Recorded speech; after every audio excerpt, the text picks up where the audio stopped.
Hello, listeners, and welcome back to another episode of Take the Leap with Colleen Biggs. And first of all, I want to thank all of you for being here week after week, episode after episode. My hope is that you are learning something every single time that you are here and visiting with us and listening to this podcast on how you in your life can take the leap and how all of our guests are inspiring you to do that through the diversity that they've experienced, through tragedy that they've experienced, through perseverance that they've had to get through to the other side. That's why we talk about the stories and dig in deep on how they got where they are, what they went through, and how they enjoy the success that they're having today.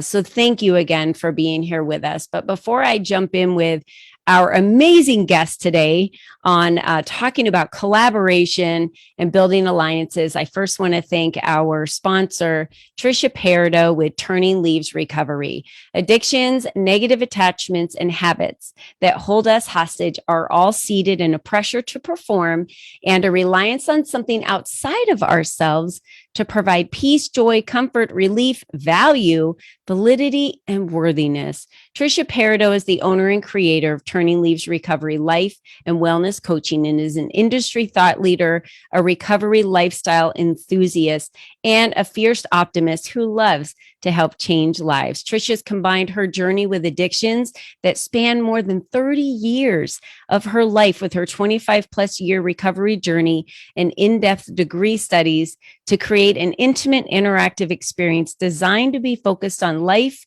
going forward, transforming emotional intelligence, expanding consciousness, and generating a healthy lifestyle for any recovery journey without creating overwhelm. So please connect with her at www.turningleavesrecovery.com or call her direct line. We have the number listed there for you. And thank you again, Trisha, for being our sponsor on today's show. So like I said, we're going to be jumping into building alliances and collaborating. And I, for one, believe in collaboration over competition. Competition is not going to serve anyone. And the more that we come together and collaborate, the better. Now, this person I'm introducing, Jacque Zoccoli, she, after Peace Corps in Liberia, she did corporate games, my desktop publishing business, led her to knowing that business people needed to learn how to build alliance teams to be more successful. So she does that on LinkedIn and with various groups globally. She's also manifesting Global Solutions Group. She lives in Arizona and plays globally. So Jacque, welcome to the show today. Thank you so much. I just so love being with you. Your energy just lights up the whole room, and who could but love you, Colleen?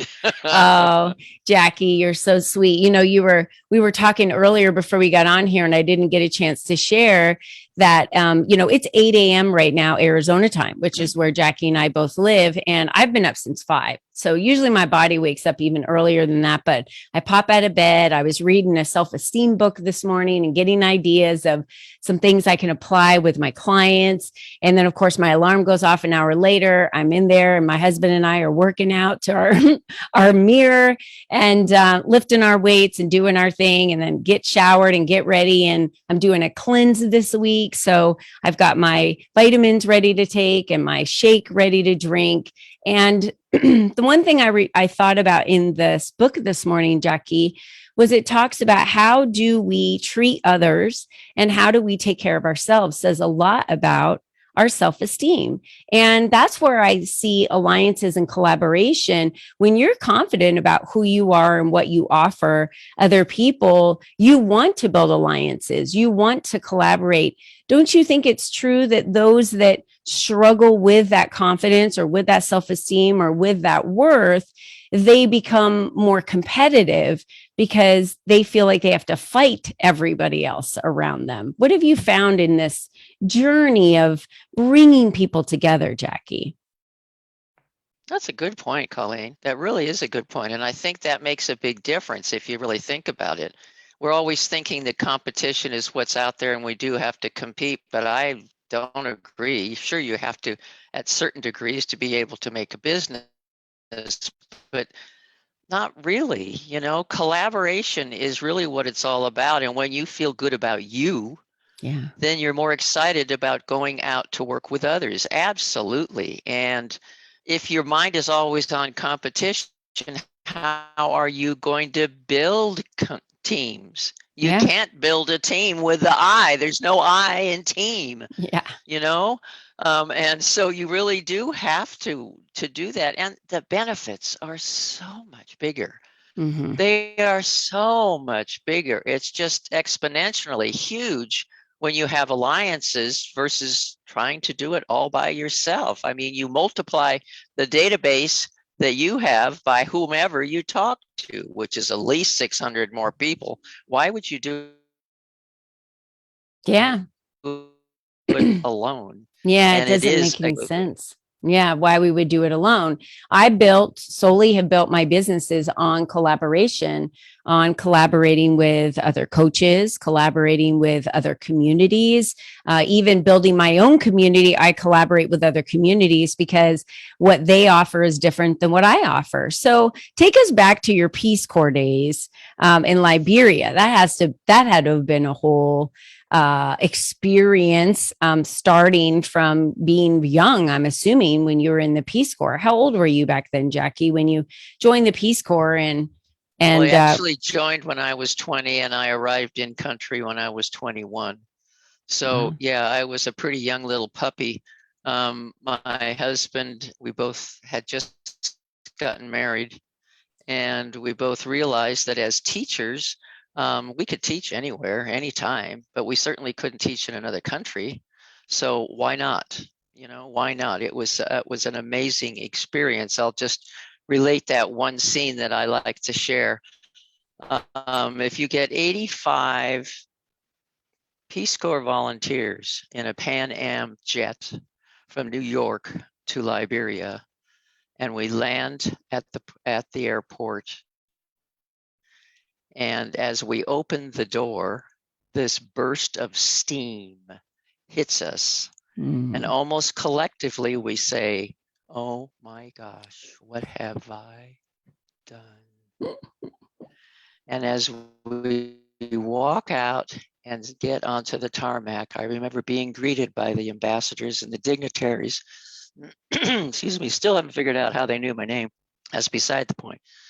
And after the hello, I said, "Oh, it is so green. It is so green." And he looked at me and he said, "Not really." He says, "Wait till it rains." I thought, and that was the scenario for the entire 2 years, that there are layers.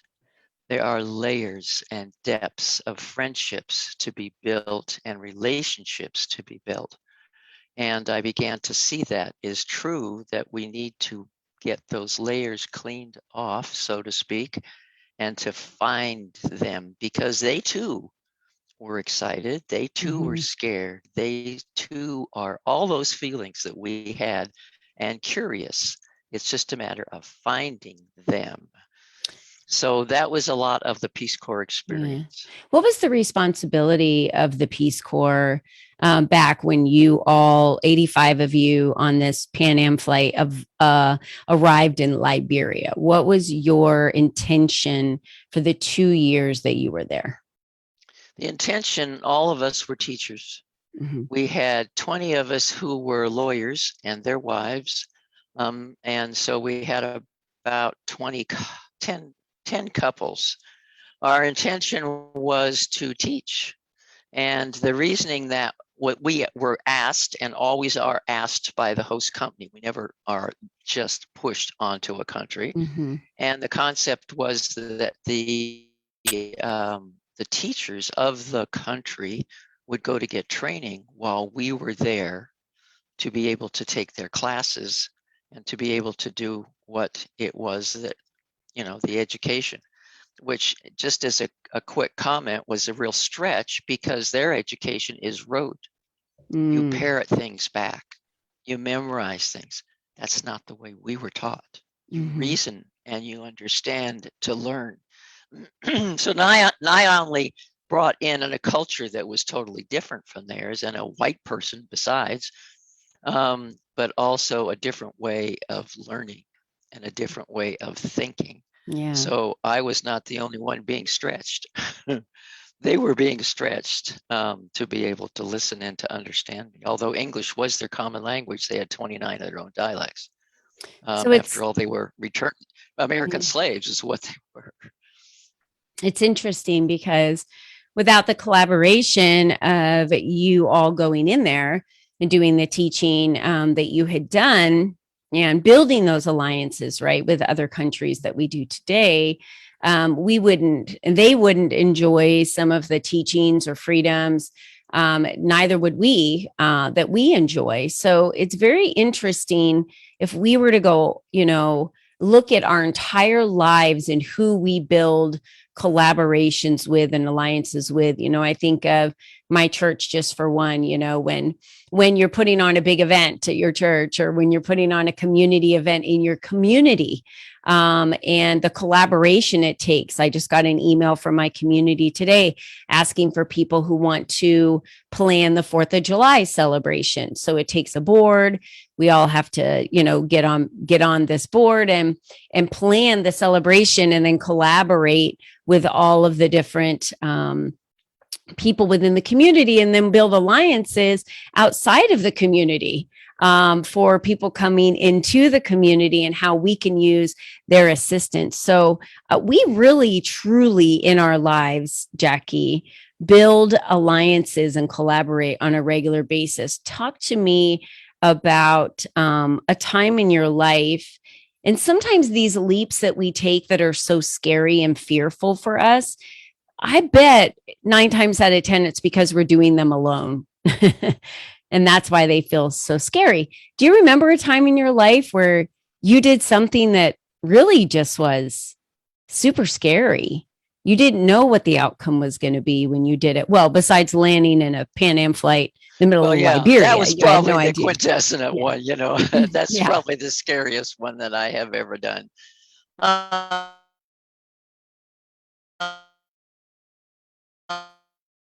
There were some other ones too, like the government had asked me once I was here and living in California in Pleasanton. I wasn't living there, but I was working there, to create a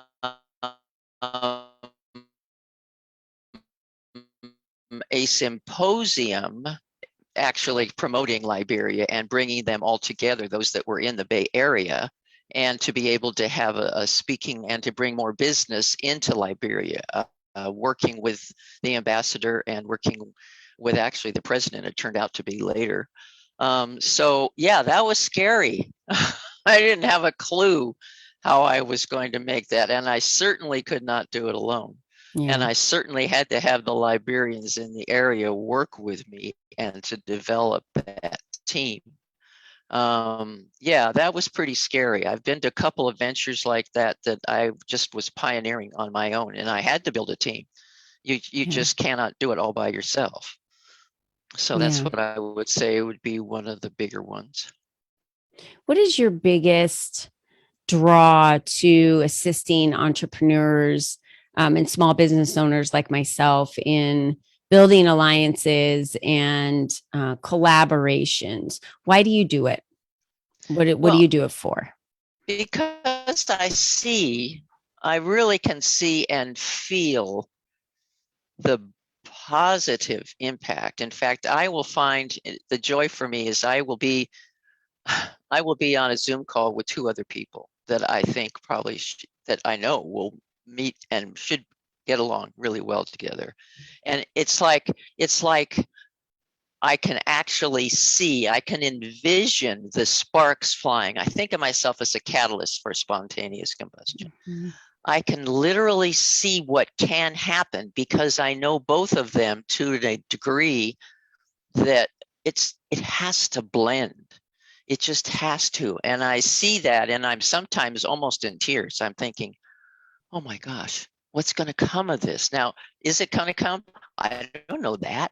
I haven't a clue if that really is going to happen, though I need to envision it and to say it and to have them feel it so that it will happen. And then typically it does. It explodes into whole different areas. And that's what I love, is when I'm able to actually see those pieces, to put that in an email. Now, this is where you can work together.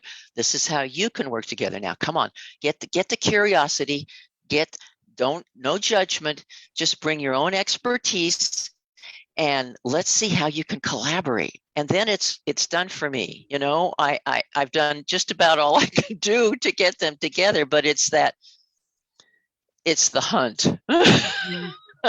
That's the easiest way to say it. That's why I love the collaboration, is that I'll be sitting talking to somebody and they just crack up. I'm talking to somebody in Zoom and I said, okay, I'm not going to bring my database of 10,000 to the table because you'd be terribly bored and we'd get nowhere. Talk to me. Tell me your alliances. And all of a sudden, it just kind of funnels in. And it starts in, and I start to write, and I start to write, and I start to write. And when I'm finished, I've got maybe 10 people, and I think, okay, now I got to stop. I have all the questions answered that I wanted to find out. Now I can give that. Yeah. And they look at me and I say, do you know? And they say no. And I go, yes, my first no. And they go, are you okay? And I said, I love no's. I just love no's, because that means I can bring someone else to the table. I love to bring people to the table because I want to be able to get that to explode, to be spontaneously into success. So that's why I have been part of success. And that's really important to me. So I don't know, does that explain it? Yeah, your role is obviously connecting people, bringing them together, like you said, the catalyst for the spontaneous combustion. But I want to ask the question, everyone benefits from that, right? I benefit if you introduce me to another person. So I introduce people consistently when I think about someone and they're like, I need this resource, or I just meet them for the first time and think, oh my gosh, you need to meet this other person. I think you guys would get along great. So I could open a door for them or bring additional revenue to them, right? There's reasons why we all do that. For you, Jacque, you create a lot of success for other people. What is it that you do that's creating success for yourself in all of the alliances that you're creating and the connections that you're making for other people? Well, as I've said so many times, my inside is lined with gold, because I feel that I have gotten that much out of what I'm doing. That's my success. My personal success. And my personal success essentially is that when I leave this place, I won't leave with any gold in my pocket. It's what I have developed within me. And so that is my major success, especially overseas when I'm doing so much more globally. However, what happens from that, just give you an example real quick. Like, I was at what was called Tribe Up, and now it's called Best Social Ever. And met a fellow who pretty much understood where I was going globally. And he gave me the best referral I've ever had in my entire life. I can honestly say that, which has been 35 years working in this type of thing. And the referral that he gave me was a developer. And the developer and this fellow, Rajiv, and I sat down with a woman who's close to me, Yvonne Gamble, of a group called Lifesavers Ambassadors International. And we are crafting 30,000 tablets with a gamified literacy app on the tablets, Footsteps to Brilliance, that will affect 150,000 children in 10 countries around the world. Wow. It will literally change the face of education as we know it. That is the biggest and most beautiful thing, just because someone listened. Yeah. And thought, I'll bet she'd like to know. See, typically what we do as people, as business people, is that we focus on customers. And to me, that's logical to buy for you want them to buy, but they're not the one. You can't just go out and throttle people and ask them to buy from you. It just doesn't work. That's correct. So to me, everybody has an expertise and a need. That's the basic foundation. We all have expertise and needs. I don't care. My 1-week-old great-grandchild has definitely an expertise and a need. She can cry and she can poop and she needs to be changed. Okay, we all have them. My purpose is to be able to find a way to fill that need. If people go with that concept, and as my friend Nancy Matthews would say, each conversation is, are they the one? Are they the one? Then you've got a whole different conversation. It's not, what are they going to give me? Are they going to be a customer? Are they not a customer? I can't do it. How am I going to talk to them? It's a whole different mindset. The mindset is, what do they need? What can I do to fill that need? Because early on, I realized when I started my own business, I was like everybody else. I was kind of thinking I was groveling for food when I go to these things. I don't want to grovel for food, somebody buying my stuff. And worse yet, I don't want to have to buy everyone's insurance or everyone's widget. I can't afford to do that. Right. And I realized that the best gift that I could give anyone was an alliance. Because once you get that relationship built and they see how one goal to the same target audience, and you become word of mouth. So I didn't have to buy them all. My best gift for them was who I know. Yeah.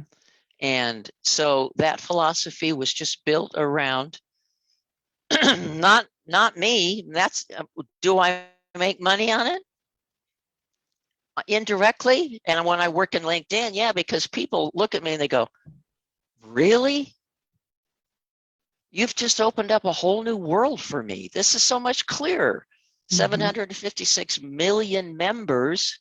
Now I can just touch it a little at a time and intentionally network instead of going to these groups and throwing stuff against the wall and hope somebody pays attention if I say it right. So kind of went around your answer. I think I kind of got what you asked. You did. Talk to us a little bit how you build those alliances in LinkedIn with people. How are you helping build those alliances through the LinkedIn application? Yeah, it didn't take me long to figure out once I, first of all, started with people in their own database. And when they told me it was in a shoebox or a drawer, I realized it's not going to work. So we went to LinkedIn, and LinkedIn, because of the large size, because of the complexity and how well the database is put together, is a wonderful tool. But because of all of that, it overpowers all of us that aren't familiar with it, because what do you do with this thing? And my business, by the way, is not marketing. My business is doing what I do. And why would I want to take time? Let me tell you why you want to take time. So I listen to them in a clarity from chaos session, I call it, and I find out who their best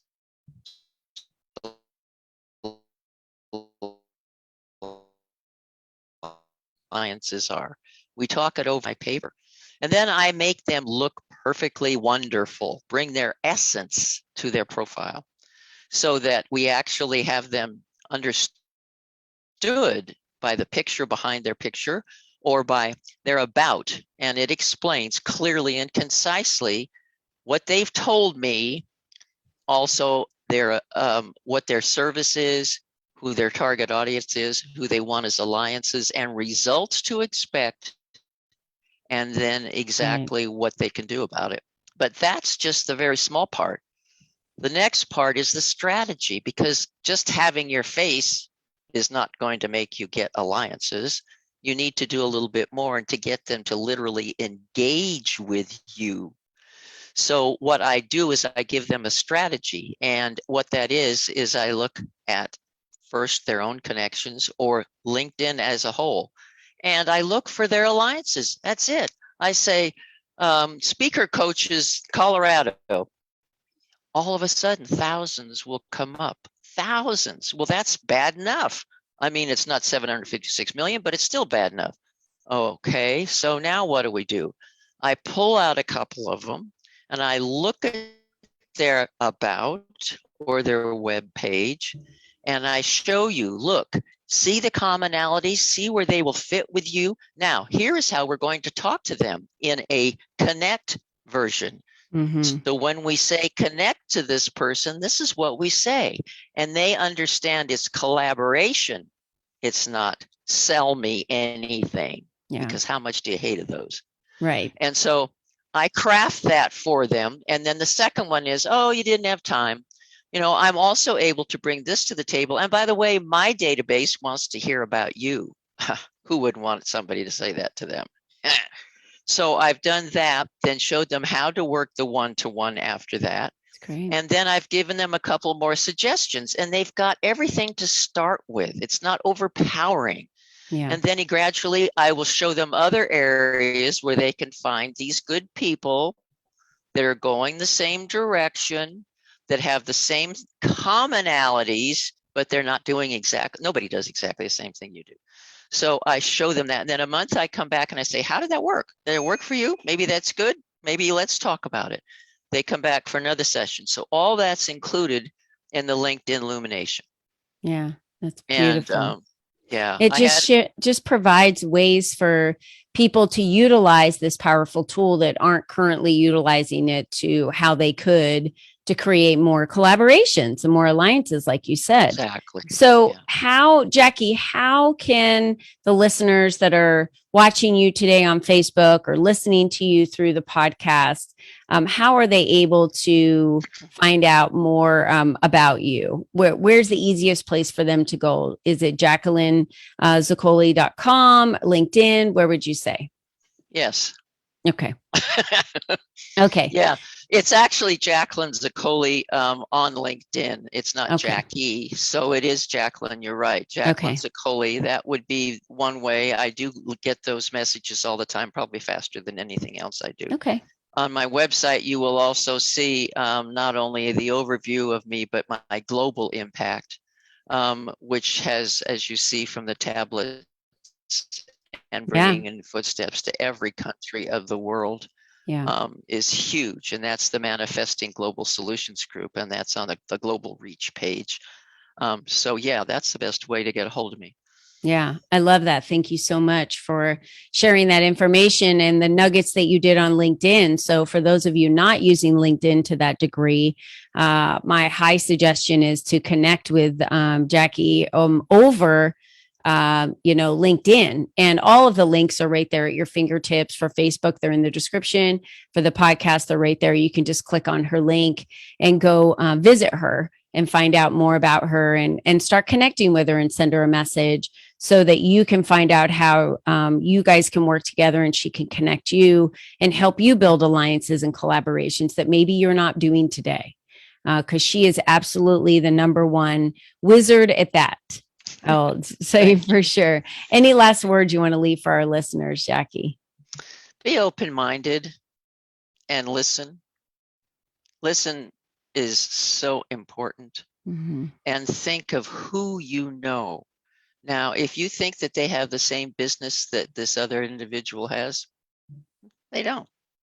They don't. There's no way, unless they're both selling jewelry or, something, the same product. And so whoever is doing similar things, pay attention. Yeah. Would you ever go away from someone that gives you resources? No, they will be back. So the more that you can give people, the more will come back to you. Networking is what you give, not what you get. Right. Thank you, Jacque. Yeah. One last comment.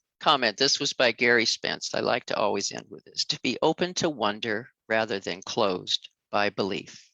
That's a good one. Well, on that note, I want to let all of you know, and of course, please remember, you're the only you that has ever been. You're the only you that will ever be. So if you decide to walk life alone, then it will be a lonely road. Or we could walk life with building alliances and collaboration with other people. Who you have in your circle and who surrounds you matters. So go find those people and surround yourself and collaborate, because you will grow faster, you'll be happier, you'll have more joy in your life, and you will be more fulfilled. So Jacque, thank you again for joining us today. And for all of you out there, remember, have a wonderful week. And until next time, be you and be strong.